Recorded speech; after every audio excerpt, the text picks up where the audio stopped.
Merhaba. Hava oldukça soğudu arkadaşlar. Hatta bu gece -3 derece ineceği söyleniyor. Dolayısıyla daha önce her ne kadar sincaplarımızın yuvalarına izole etmeye çalışsam da, yalıtmaya çalışsam da yine de içime sinmedi. Bir kat daha battaniye yaptım. Hem Bonibon'un hem de Alf'in yuvasını. O da şu anda onu keşfetmekle meşgul. Aslan oğlum benim yatıyordu yine arkadaşlar. Yatıyordu, uykusundan uyandırdım bu çocuğu. Meraklı canlılar olduğunu söylemiştim. Bakın hemen nedir bu diye, nereden geldi bu kırmızı diye. Belki de bebekliğinin geçtiği yeri hatırladı diyeceğim ama maalesef sincaplar renk körüdür. Yani kırmızıyı seçemezler. Ama merakından hemen keşfetmeye çalıştı. Kanka sen gece orada o arada yatayım dersen donarsın. Ben emin olun kendimi tanıyorum arkadaşlar. Gece mutlaka kalkıp en az bir kez Alf'i kontrol edeceğim. Böyle bir en azından bir buraya yaklaşıp bağırtısını, bana kızışını dinleyeceğim. Çünkü gerçekten çok soğuk. Bugün diyeceksiniz ki eve niye almıyorsun? Arkadaşlar pek çok kez açıklamaya çalıştım. Bakın Alf dahi olsa, ya bana ne kadar alışık olursa olsun sincaplar bir anda ortam değiştiği zaman müthiş derecede ürkerler. Yani sürekli olarak Alf'i hadi evin içine alayım, hadi dışarı çıkartayım. İnanın bana onun için son derece tehlikelidir. Ben bunun pek çok örneğini geçmiş dönemde yaşadım. Geçmiş dönemde sokak hayvanlarıyla alakalı bu kadar sıkı fıkı değilken, sincaplarla alakalı çok fazla vaktim varken, zamanımın büyük bölümünü onlara ayırırken, inanın bana bunun Türkiye genelinde pek çok e, örneğini incelemek fırsatı buldum. O yüzden arkadaşlar mümkün mertebe sincaplarımızı bulundukları yerde muhafaza etmeye çalışıyoruz. Benzer durumu Karamel için de yaşıyoruz. O işin büyük kısmını atlattı. Bugün yarın artık emin olun evin içinde fıldır fıldır koşmaya başlayacak. Bunun detaylarını sizlerle paylaşacağım ilerleyen günlerde. O yüzden sincapımız Alfie ve Bonibon'u bulunduğu yerde güven almak çok daha mantıklı olacaktır. Hiç pas vermiyor. Yemek de istemiyor bu çocuk. Çocuk yemek de istemiyor. Ben ne getirdim Alf'e? Bak ben Alf'e ne getirdim?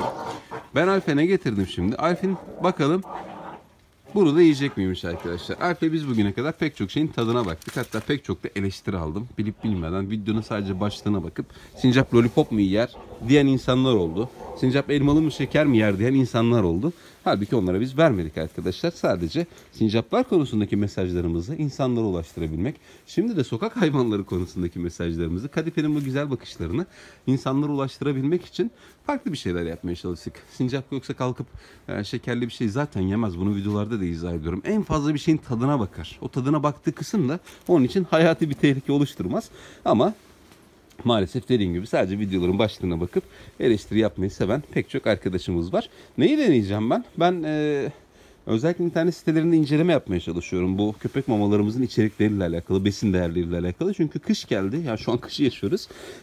Bu gerçekten son derece önemli arkadaşlar. Bizlerin o dikkat etmediği protein ve kalori değerleri var ya. İşte o sokak hayvanları için hayati derecede önem taşıyor arkadaşlar. Acaba Alf o benim baktığım, şu anda kullandığımız köpek mamalarına ne tepki verir? Bunu gerçekten merak ettim.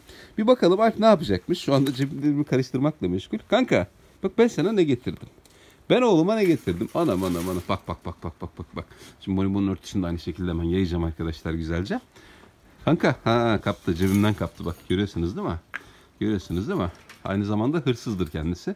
Biliyorsunuz Alf'in yaptığı cepçiliklerle alakalı pek çok video çekmiştim. Bonibon'da deneyelim önce. Bakalım Bonibon bizim Kuço marka köpek mamamıza ne tepki verecek arkadaşlar? Ben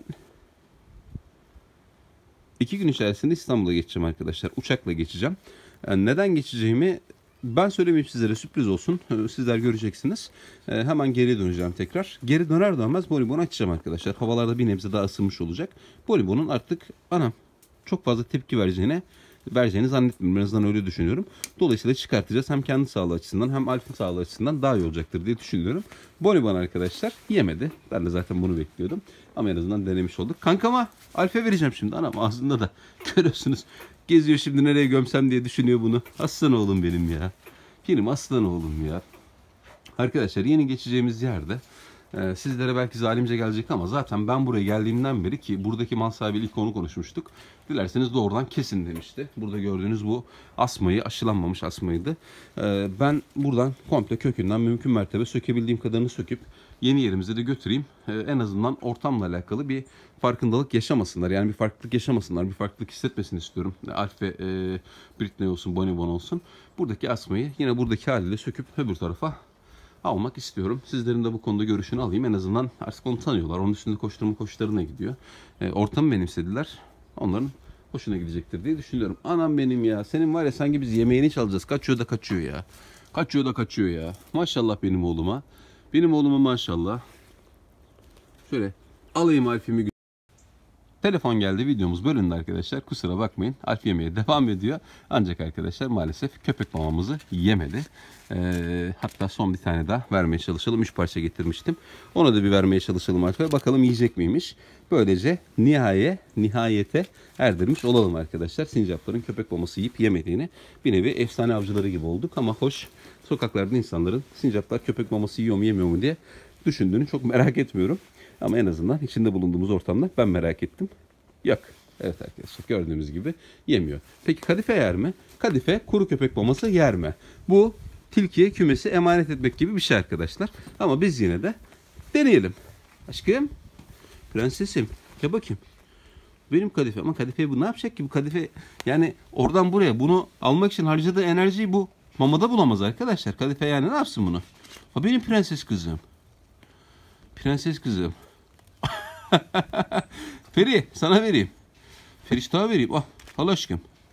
Al kızıma vereyim. Al. Görmedi Feriştah. Al aşkım. Al. Anam yok, pas yok. Kimse de pas. Anam aldı, tamam. Afiyet olsun, ziyan olmadı en azından. Bizimkilerin bakışa bakar mısınız? Nedir diye çok merak ediyorlar. Halbuki Alf Feriştah'ın dedesi yaşında. Kadifeli de muhtemelen yaşıttır. Belki de Kadife'den daha büyüktür. Ve pek çok kez Kadifeli Feriştah'la özellikle Kadife'yle canlı olarak da arkadaşlar arada engel olmadan biliyorsunuz yüz yüze geldiler. Alf'in odasına Kadife'yle birlikte gitmiştik. Bilmiyorum hatırlar mısınız o günleri. Alf de şu anda sorti yapıyor, sırtımı atlıyor tekrar. Efendim oğlum, gel. Aslan oğlum benim. Benim aslan oğlum.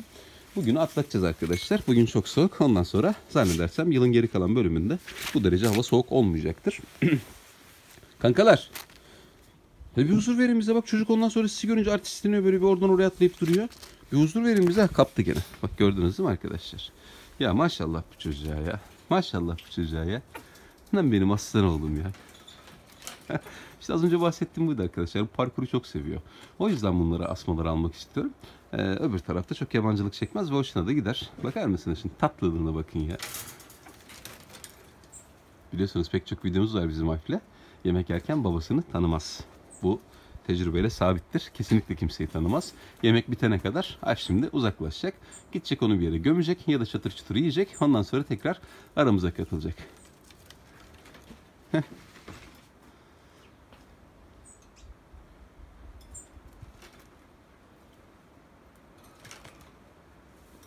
Benim aslan oğlum demeye fırsat kalmadı, çizdi gene yüzümü. Bu kapşonu çok seviyor. Şu an üstündeki montun kapşonunu çok seviyor.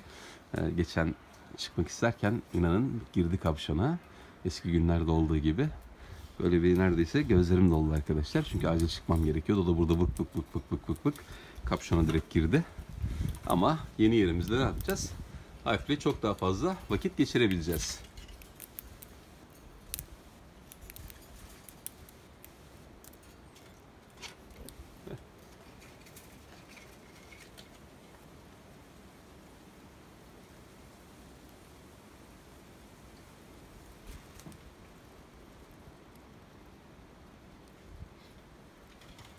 Özellikle yaz aylarında sincaplar gün içinde daha aktif oluyorlar. Kışın daha fazla uyusalar da.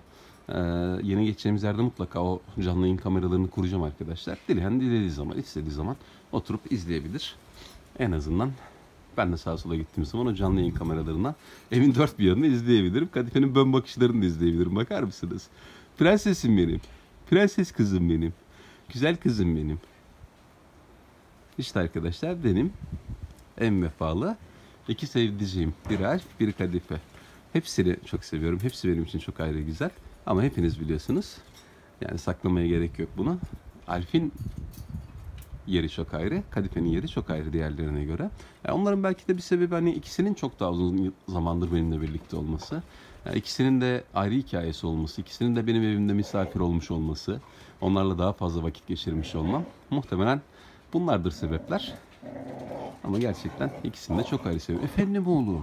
Efendim ne istiyorsun sen? Benim kapşonuma mı saklayacaksın? Görüyorsunuz mu çocuklar? Arkadaşlar görüyorsunuz mu? Bak benim kapşonuma saklıyor bu çocuk. Hatta içeri girmeye çalışıyor şu anda. Efendim oğlum. Yırttın hep beni. Hep beni yırttın. Hep beni yırttın babacığım. Üstüm başım da malum. Kusura bakmayın. Burada bulunup da arkadaşlar kalesiye bakar mısınız? Hemen kamber. Bensiz boğuşma olmaz diyor da bastı gitti şimdi oraya. Şuri nerede? Acaba Şuri nerede? Tüydü mü gene? Ya Şuri'nin arkadaşlar size yaptıklarını ben gerçekten göstersem yok artık dersiniz ya. Onu ben ayrı videoda paylaşacağım. Ya bir köpek bu kadar mı becerikli olur ya? Bu kadar mı böyle firar ustası olur? Her yerden kaçıyor arkadaş ya. Ne yaparsam yapayım kaçıyor. Mutlaka bir delik buluyor çıkıyor dışarıya. Hava ne kadar yağmurlu olursa olsun, ne kadar soğuk olursa olsun Şuri'nin azmine ben hayranım arkadaşlar. Pes etmiyor. Mutlaka dışarıya çıkıp o köye gidiyor arkadaşlar. O köpekleri görüyor. Köpekleri görüyor da ne yapıyor diyeceksiniz. Gidiyor yanlarında duruyor. Hiçbir şey yapmıyorlar. Onlar da artık bunu zaten bizim Şuri'yi benimsemişler. Artık geliyor. Bazen birbirlerine havlıyorlar. Bir öteye bir beriye gidiyorlar ama hiçbir şey yok. Derseniz oyun oynuyorlar. Yok. Birbirlerine sataşıyorlar. O diyor. Kanka sen ne yapıyorsun? Sen ne yapıyorsun oğlum? Tamam vereceğim. Yemeklerin hepsini size vereceğim ben. Hepsini size vereceğim ben. Evet arkadaşlar ben şimdi Bonibon'un güzel yuvasını da yapayım dört dörtlük bir şekilde. Dört dörtlük değil de elimizden gelen şekilde diyeyim. Onun yuvasını da yaptıktan sonra yavaştan Alf'i de yeni yuvasına yerleştirip ben kaçar arkadaşlar. Dediğim gibi gelir gelmez de hemen Bonibon'un yuvasından çıkartacağım. Tören eşliğinde çıkartacağım.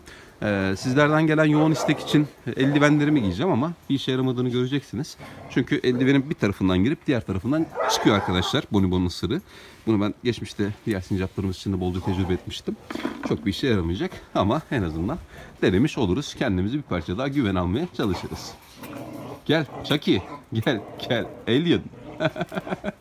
Gelişi gördünüz değil mi? Aynı böyle Alien filmindeki karakter gibi arkadaşlar. Maşallah. Koydum oraya koydum aslanım hepsini. Koydum oraya koydum. Görüyorsunuz değil mi burnu?